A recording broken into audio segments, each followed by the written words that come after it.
ಇನ್ನೊಂದು ಕಡೆ ಚುನಾವಣಾ ವಿಚಾರದಲ್ಲಿ ಕೆಲ ಅಭ್ಯರ್ಥಿಗಳ ಆಯ್ಕೆ ಬಿಜೆಪಿಯಿಂದ ಮಾಡಿರೋದು ಬಹಳ ಚಾಣಾಕ್ಷತನದಿಂದ ಆಗಿದೆ ಅನ್ನೋದಕ್ಕೆ ಕುರಿತಾಗಿ ಇದೇ ಕರ್ನಾಟಕ ಪ್ರೈಮ್ ಟೈಮ್ ಬುಲೆಟಿನ್ನಲ್ಲಿ ನಾವೊಂದಷ್ಟು ವಿಶೇಷ ಅಭ್ಯರ್ಥಿಗಳ ಬಗ್ಗೆ ನಿಮಗೆ ಮಾಹಿತಿಯನ್ನ ಕೂಡ ನೀಡಿದ್ವಿ. ಅಂಥ ಒಬ್ಬ ಅಭ್ಯರ್ಥಿ ಮಾಧವಿ ಲತಾ ತೆಲಂಗಾಣದ ಹೈದರಾಬಾದ್ ಲೋಕಸಭಾ ಕ್ಷೇತ್ರದಿಂದ ಮುಸ್ಲಿಂ ಮುಖಂಡ ಓವೈಸಿ ವಿರುದ್ಧ ಬಿಜೆಪಿಯ ಅಭ್ಯರ್ಥಿಯಾಗಿ ಕಣಕ್ಕಿಳಿದಿದ್ದಾರೆ ಮಾಧವಿ ಲತಾ. ಅವರ ಮಾತುಗಳು ಇದೀಗ ಸಾಮಾಜಿಕ ಜಾಲತಾಣದಲ್ಲಿ ಸಾಕಷ್ಟು ಚರ್ಚೆಗೆ ಕಾರಣವಾಗ್ತಾ ಇದೆ, ಹಲ್ಚಲನ್ನ ಸೃಷ್ಟಿ ಮಾಡಿದೆ. ಮಾಧವಿ ಲತಾ ಅವರ ಹೇಳಿಕೆಗಳನ್ನ ಖುದ್ದು ಮೋದಿಯವರು ಕೂಡ ಗಮನಿಸಿದ್ದು ಒಂದು ಟ್ವೀಟ್ ಅನ್ನ ಕೂಡ ಮಾಡಿದ್ದಾರೆ. ಸ್ವತಃ ಮೋದಿಯವರೇ ಮಾಧವಿ ಲತಾ ಬಗ್ಗೆ ಮಾತನಾಡಿರೋದ್ರಿಂದ ಇದೀಗ ಬಿಜೆಪಿ ಅಭ್ಯರ್ಥಿ ಸೋಷಿಯಲ್ ಮೀಡಿಯಾದಲ್ಲಿ ಸಾಮಾಜಿಕ ಜಾಲತಾಣದಲ್ಲಿ ಸಖತ್ ಟ್ರೆಂಡಿಂಗ್ ನಲ್ಲಿ ಇದ್ದಾರೆ. ಮಾಧವಿ ಲತಾ ಅವರ ಆ ಮಾತಿನ ಝಲಕ್ ನಿಮ್ಮ ಮುಂದೆ. हार तो निश्चित है, हार तो निश्चित है। हार के बाद होली भी बनता है, दिवाली भी बनती है। देखेंगे, ये युद्ध का शस्त्र है वोट, और युद्ध का राजनीति है सच्चाई को बाहर निकाल के दिखाना। कोई दूसरी राजनीति की जरूरत ही नहीं है हम लोगों को। सच्चाई आप निकाल के खोल के दिखा दो 40 सालों का, और वोट शस्त्र लेके आगे बढ़ो, तो उनका पराजय होना तो निश्चित है। ಹೇಗಿದೆ ಈ ಬಾರಿ ಹೈದರಾಬಾದ್ನಲ್ಲಿ ಫೈಟ್ ಮಾಧವಿ ಲತಾ ವರ್ಸಸ್ ಓವೈಸಿ ರಣಕಣದ ಸದ್ಯದ ಚಿತ್ರಣ ಯಾವ ರೀತಿ ಇದೆ ಗಮನಿಸ್ತಾ ಹೋಗೋಣ. ಹೈದರಾಬಾದ್ನಲ್ಲಿ ಹಿಂದೂ ಸಿಂಹಿಣಿ ಅಂತಲೇ ಕರೆಸ್ಕೊಳ್ತಾ ಇರುವ ಮಾಧವಿ ಲತಾ ಅವರಿಗೆ ಬಿಜೆಪಿ ಟಿಕೆಟ್ ಅನ್ನ ಘೋಷಣೆ ಮಾಡಿದ ದಿನದಿಂದಲೂ ಕೂಡ ಸಾಮಾಜಿಕ ಜಾಲತಾಣದಲ್ಲಿ ಮಾಧವಿ ಲತಾ ಅವರ ಬಗ್ಗೆ ಚರ್ಚೆ ನಡೀತಲೇ ಇದೆ. ಅದರಲ್ಲೂ ಎಐಎಂಐಎಂನ ಓವೈಸಿ ಅವರ ವಿರುದ್ಧವಾಗಿ ಒಬ್ಬ ಖಟ್ಟರ್ ಹಿಂದೂವಾದಿ ಅಭ್ಯರ್ಥಿಯನ್ನ ಕಣಕ್ಕಿಳಿಸಿರೋದು, ಒಬ್ಬ ಖಟ್ಟರ್ ಮುಸ್ಲಿಂ ವಾದಿ ಮತ್ತೊಂದು ಕಡೆಯಲ್ಲಿ ಅವರ ವಿರುದ್ಧವಾಗಿ ಬಿಜೆಪಿ ಕಡೆಯಿಂದ ಮಾಧವಿ ಲತಾ ಸ್ಪರ್ಧೆಗೆ ಇಳಿದಿರೋದ್ರಿಂದ ಸಹಜವಾಗಿ ಕ್ಷೇತ್ರದಲ್ಲಿ ರಣರೋಚಕ ಸ್ಪರ್ಧೆಯ ನಿರೀಕ್ಷೆಯಲ್ಲಿದ್ದಾರೆ. ಕೇವಲ ಆ ಕ್ಷೇತ್ರದ ಮತದಾರರು ಮಾತ್ರವಲ್ಲ, ಇಡೀ ದೇಶ ಒಂದರ್ಥದಲ್ಲಿ ಸಾಮಾಜಿಕ ಜಾಲತಾಣದಲ್ಲಿ ಆಕ್ಟಿವ್ ಇರುವ ಪ್ರತಿಯೊಬ್ಬರೂ ಕೂಡ ಹೈದರಾಬಾದ್ನಲ್ಲಿ ಆಗ್ತಿರುವ ಈ ಚಟುವಟಿಕೆ ಬಗ್ಗೆ, ಲೋಕಸಭಾ ಚುನಾವಣೆಗೆ ಸಂಬಂಧಪಟ್ಟಂತಹ ಪ್ರತಿ ಮಾತುಗಳ ಬಗ್ಗೆ ಒಂದು ಕಣ್ಣನ್ನ ಇಟ್ಟೇ ಇದ್ದಾರೆ, ಅದನ್ನ ಗಮನಿಸ್ತಲೇ ಇದ್ದಾರೆ.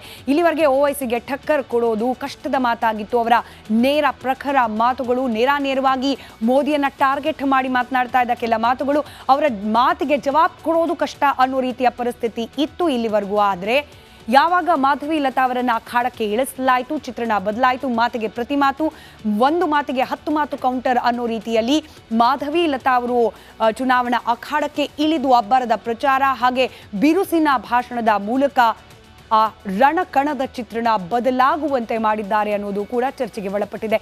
ಇನ್ನು Asaduddin Owaisi Muslim fire brand ನಾಯಕ ಅಂತ ಗುರುತಿಸಿಕೊಂಡಿರುವವರು, ಹಾಗೇನೆ ಕರ್ಮಠ ಹಿಂದೂ ನಾಯಕಿಯಾಗಿ ಬೆಳೆದು ಬಂದಿದ್ದಾರೆ ಮಾಧವಿ ಲತಾ.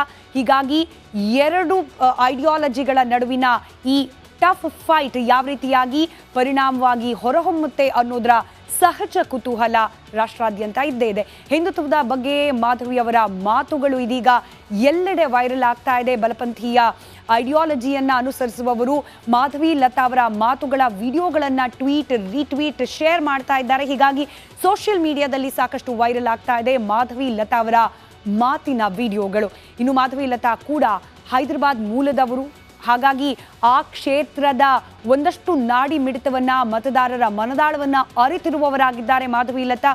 ಹಾಗೆ ಸಮಾಜ ಸೇವೆಯ ಮೂಲಕ ಜನರಿಗೆ ಹತ್ತಿರವಾಗಿದ್ದಾರೆ ಮಾಧವಿ ಲತಾ.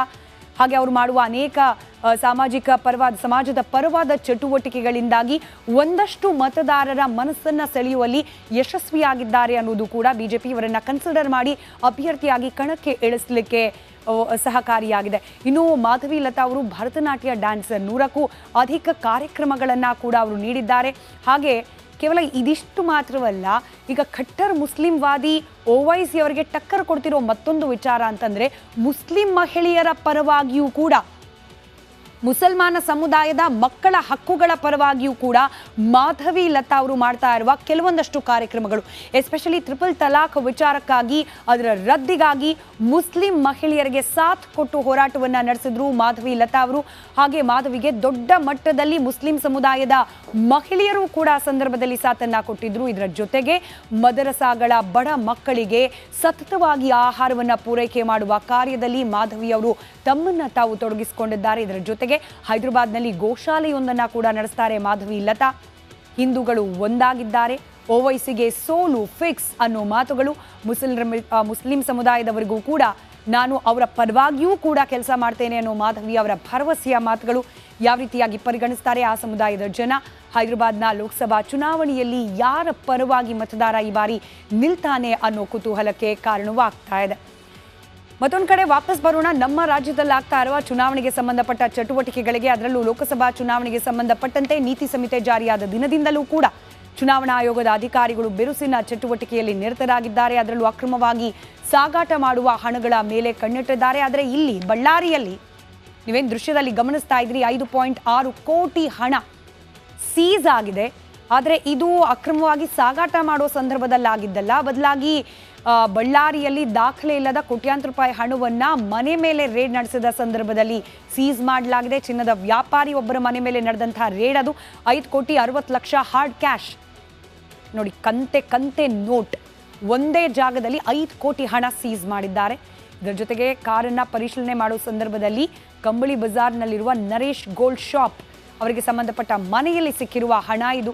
ಕೇವಲ ಹಣ ಮಾತ್ರ ಅಲ್ಲ, 1 ಕೆಜಿಯಷ್ಟು ಚಿನ್ನ, 68 ಕೆಜಿ ಗಟ್ಟಿ ಬೆಳ್ಳಿ ಕೂಡ ಪತ್ತೆ ಆಗಿದೆ ಅನ್ನೋ ಮಾಹಿತಿ ಇದೆ. ಇದು ಚುನಾವಣೆಗೋಸ್ಕರವೇ ಇಟ್ಟಿದ್ದ ಹಣವ? ಇದ್ರ ಬಗ್ಗೆ ಖಾತ್ರಿ ಇಲ್ಲ.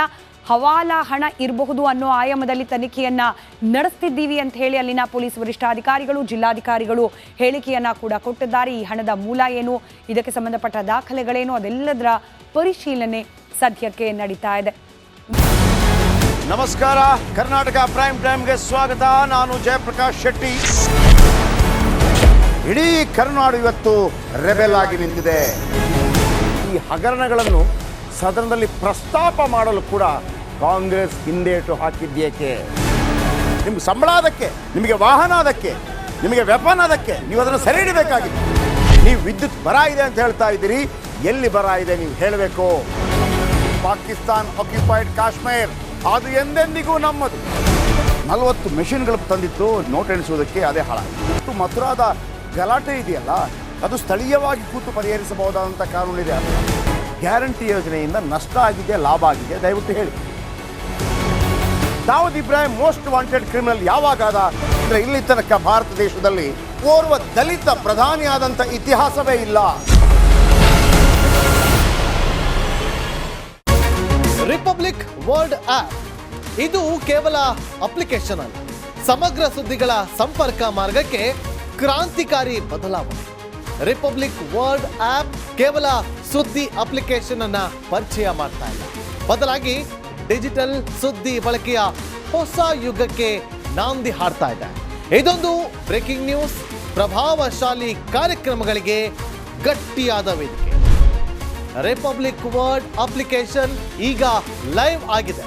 ಗೂಗಲ್ ಪ್ಲೇ ಸ್ಟೋರ್ ಮತ್ತು ಆಪಲ್ ಆಪ್ ಸ್ಟೋರ್ ಎರಡರಲ್ಲೂ ಲಭ್ಯವಿದೆ. ಈಗಲೇ ಡೌನ್ಲೋಡ್ ಮಾಡಿ.